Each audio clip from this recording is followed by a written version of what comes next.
Joan Harrison was known for being very, you know, she was not demure. You know, she was somebody who really was, she would grab what she wanted and had big aims, you know, in terms of just someone who within her own generation, right, was very determined and very career oriented. She knew that she needed to make sacrifices.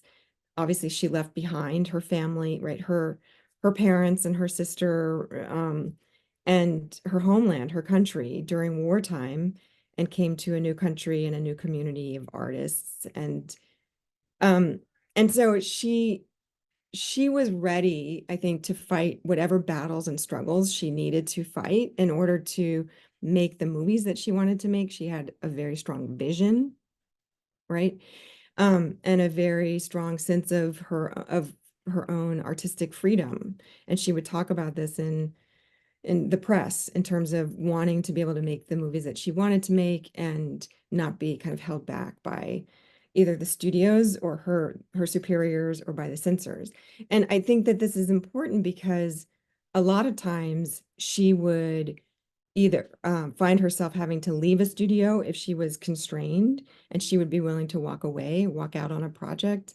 Or other times she would find that she was facing a double standard, you know, where she knew that if a man were in her same position, he would not be facing the same struggles. And she would, you know, her films were being judged on different terms, or her films were not doing as well in the, you know, say with audiences or at the studio or at the box office.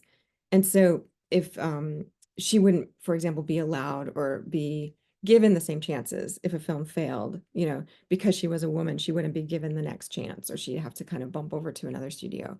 So if she was having a rough patch, she might not be able to come back from that. Whereas her, you know, her own, someone in her position who was a man would be able to more easily bounce back. And she faced this again and again.